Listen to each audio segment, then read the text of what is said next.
Is anyone anywhere truly out of your league? How would you answer that question if I asked that to you? Is there anybody anywhere that's out of your league? And if you answer yes, why? Why would anybody on this whole entire earth be out of your league? How are you measuring yourself? What measuring stick are you using to determine your worth and your value?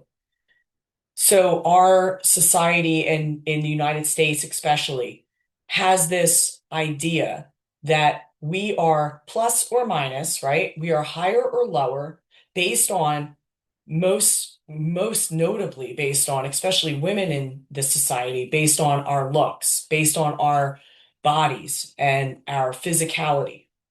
After that comes things like status, socioeconomic status, right? These all play into what we determine our worth to be. Leagues, any league, right, is for sports teams. It's not for human beings. We created the leagues, and we can just as easily dismantle these leagues that we have created, unjustifiably, I will add. And why do I say that leagues are complete BS? I will tell you why.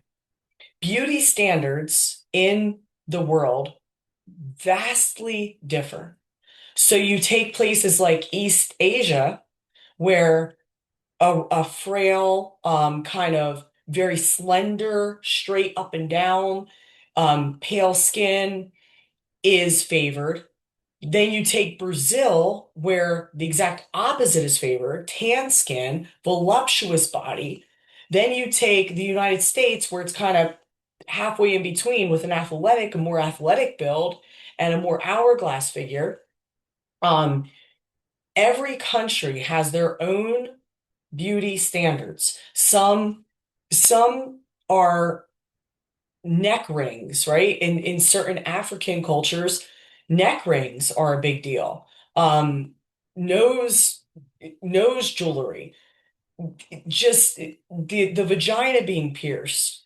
Um, the size of women's feet are prized in some cultures. So that just goes to show you that beauty standards are subjective, meaning beauty is always in the eyes of the beholder. So, how can we eliminate this notion that anybody is out of your league? I'll tell you how. You need to determine your own value and you need to stand behind that. And when you determine your own value, the standard you are going to use is how satisfied are you with you? If you are not satisfied and you are not confident, what do you need to do? Who is it?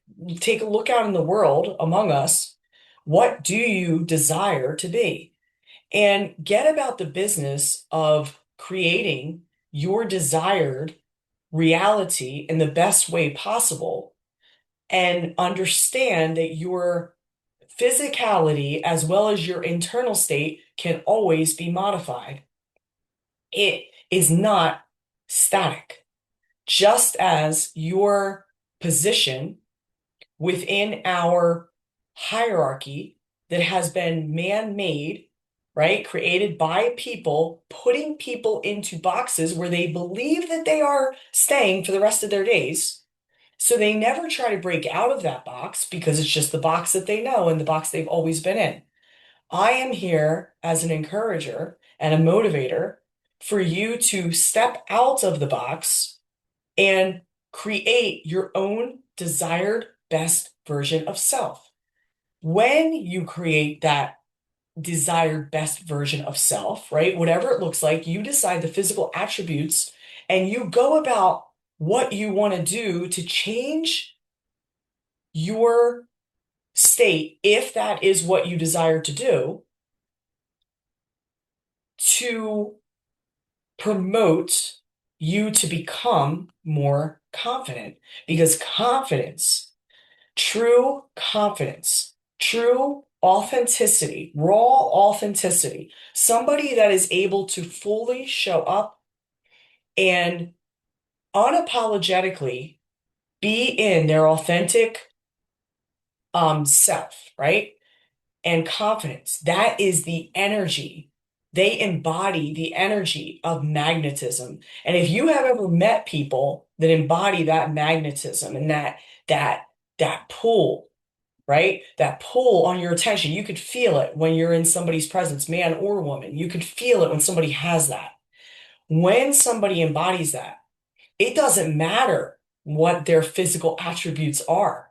They are magnetic, right? So understanding that once you create, once you're comfortable in your own skin, once you are operating in your own frequency and your own embodiment, and you are not looking outside how you're being judged by others, right? So it is natural in our society to take in all this feedback that we've been given by others our whole entire lives and determine our value and our worth based on other people's views. And we need to flip that upside down on its back. We need to hold it down it stops moving, and we need to walk away from it. We need that piece of us that was buying into that needs to surrender, and we need to let it die. And then our true self can be birthed, the one that's magnetic, the one that's going to attract the people that are meant to come to us. When you attract those people, your life is going to change. They are going to be in your life for the right reasons. They are going to be naturally attracted to you. You are not going to have to beg. You are not going to have to chase them. You are not going to have to do anything that is going to in trying to coerce them into your existence. And how you know if you are really embodying this magnetic state, I'll tell you what the what a test, an easy way you know. If you are out, say you are out with friends or you're out by yourself or you're out anywhere, doesn't matter who you're with or who you're not with, and you find somebody that you are very attracted to and you want to talk to this person and get to know this person, and it doesn't matter the sex of the person does not matter in this conversation. Are you assessing before you go over to that person, hey, are they out of my league? And if you are, then you are not in this magnetic state. When you are in the magnetic state, you understand it doesn't matter if the person accepts you or rejects you. You go over there because you're energetically drawn to this other human being. You put yourself out there. You go over, you speak to this person. If the chemistry is right and you feel that energetic exchange and the other person reacts positively, well, there you go. It's great. You now proceed forward, right, with this person. If they reject you for any reason at all, your value in self is strong enough to withstand the rejection and easily move past it. Is it going to sting for a minute? Yes. Is it going to hurt a little bit? Sure. We're humans. At the end of the day, though, no skin off your back. You just keep going, and somebody else will come along. So I hope this helped to break down this notion that anyone is out of your league. No, my friend. Oh no, make no mistake about it. Nobody is out of your league. Thank you for watching. Till next time. Bye.